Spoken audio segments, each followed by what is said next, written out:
ꯑꯩꯈꯣꯏꯒꯤ ꯏꯄꯥ ꯏꯄꯨꯅ ꯑꯩꯈꯣꯏꯕꯨ ꯆꯍꯤ ꯂꯤꯁꯤꯡ ꯀꯌꯥ ꯉꯥꯛꯄꯤ ꯁꯦꯟꯕꯤꯔꯝꯕ ꯊꯥꯡ ꯇꯥ ngasi paring naina chatharliba chief minister koi mingmana panjarabada sir Sri N Biren Singh gi miyeng makhada Manipur gi kachin koya khungang khoya singtam mafam khuding makta thangta asi amuk nongna hingkat handuna aikoi gi asengba ipa ipuna thambiramba akoi gi puari aikoi gi yelhau masana asibu yokhat pa ama oina ngasi akoi gi timna laksaribasi akoi gi Imphal East ki manung da leiba Bamun Kampu gi Sainaron Temple gi headquarter dani akoi gi oza temple nasi gi Sainaron Temple nasi gi akoi gi Sintapuren akoi gi oza Sapam Inaubi akoi gi hojik changjel lakliba akoi gi apun bagi body asi gi su akoi gi ko convener oni leibiriba nasi oza Inaubi gi asigum laba akoi gi hazakraba ngasi gi thang tagi oiba maron kaya ngasi akoina ujaba phangjakhre makha taba tegi oza Inaubina oza gi satra singi kari awada pa adigi kari tawhaningba adu ngasi akoi myam lakpiring leisida oza gi maigi tegi su kitang phongtok tinaba aige tar tegi nisingje maruina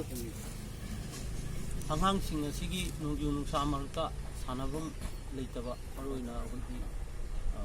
community hall gumba sawu ama leiragadi henna masak thokpa ama akoi mayamda adigi kainodi ma akoi Manipur gi thangtabu pithibida sure tabuda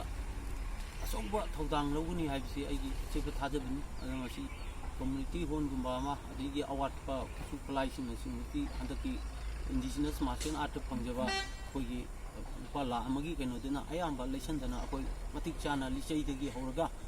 adigi thang chungoi adigi kaung na ba matamgi matungina pe ni loi leisandana akoi ridi tawga leijare yam nungai jare aduga akoi miet kumba makada tharga hogi thangta asidi sarik saragi munagi adigi langbagi khotpagi yamna yawgu maram oibana sumbasi su khara hogi government gi side gi CM gi side gi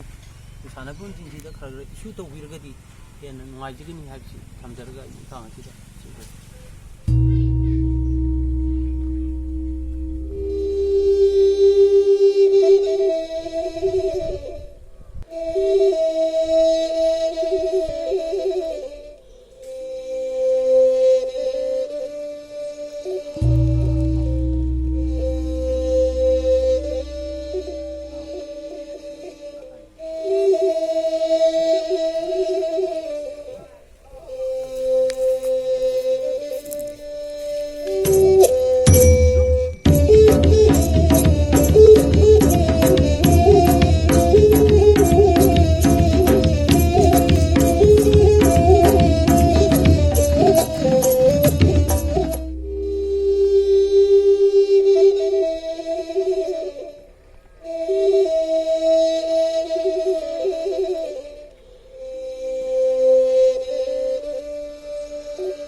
poina asigi sigum laba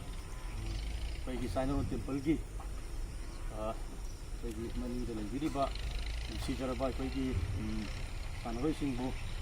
nazara gumpa matungda paigi ozana ngasi malem gi una thengnariba COVID-19 gi sigum laba malem gi una thengnariba awaba marak sida ozana social distance haibadi magi lakna na legadabigi sangdu maintain tawbiramaga sanaba lepiramdaba sigidamक्ता सु लाक्सरिबा team gi माइगिसु Amuke हना कोई सुमाइबा फोंदोक्सरी दुगा ngasi baw ngasi mari mangani sida akoina sasan jar sum chalaga yejarpada Imphal East West ki adum mapung phana koigi hangta loisang singse dum sasan koigi sasan birami